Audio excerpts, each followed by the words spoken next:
చావు బతుకుల్లో హాస్పిటల్లో ఉన్న సమయంలో ఈ సైకో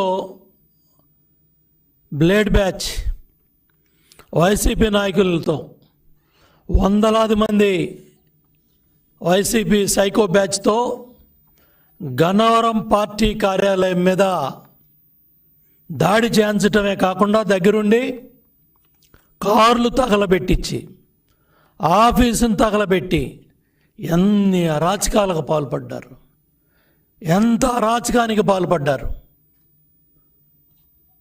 స్వయంగా అక్కడ ప్రజలందరూ కూడా జగన్ రెడ్డి మొన్న ఎన్నికల్లో వంశీని ప్రజలకు పరిచయం చేస్తూ మంచివాడు, సౌమ్యుడు, నాకు స్నేహితుడు, మంచి స్నేహితుడు అంట 33,000తో ప్రజలు ఓడించారు. అన్నం పెట్టిన పార్టీ, కన్న తల్లి లాంటి పార్టీ విజయవాడ పార్లమెంట్లో ఓడిపోతే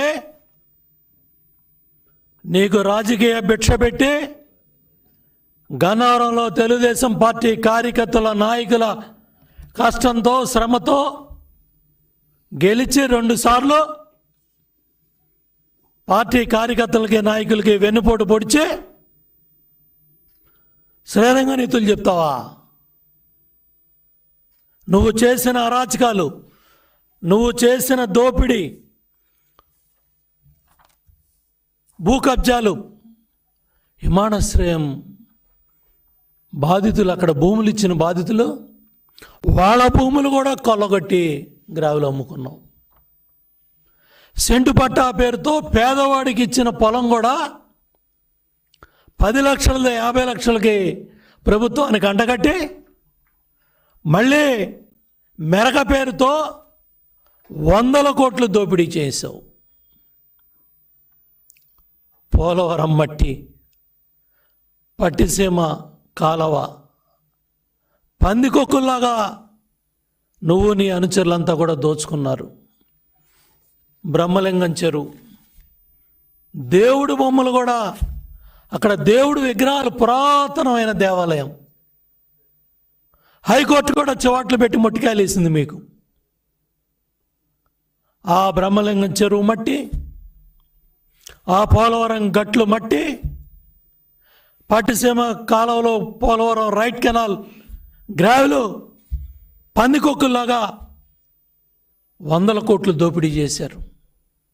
ఇవన్నీ కూడా విజిలెన్స్ ఎంక్వైరీలో ఇమ్మీడియట్గా కేసెస్ బుక్ చేయాలా? ఇటువంటి అరాచక శక్తులు, ఇటువంటి సైకోలు, ఇటువంటి దోపిడీ కార్యక్రమాలు చేసేవాళ్ళు ప్రజా జీవితంలో ఉండటానికి అనర్హులు.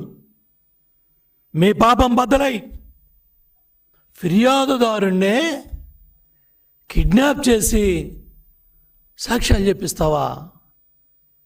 చట్టం అంటే గౌరవం లేదు, వ్యవస్థలంటే గౌరవం లేదు. పెద్ద సైకో జగన్ అయితే చిన్న సైకో వంశీ. ఇదా నీ 2.0? ఇదా నీ అరాచకాలు? ఆ పాపాల ఫలితమే నీ అరెస్ట్ వంశీ.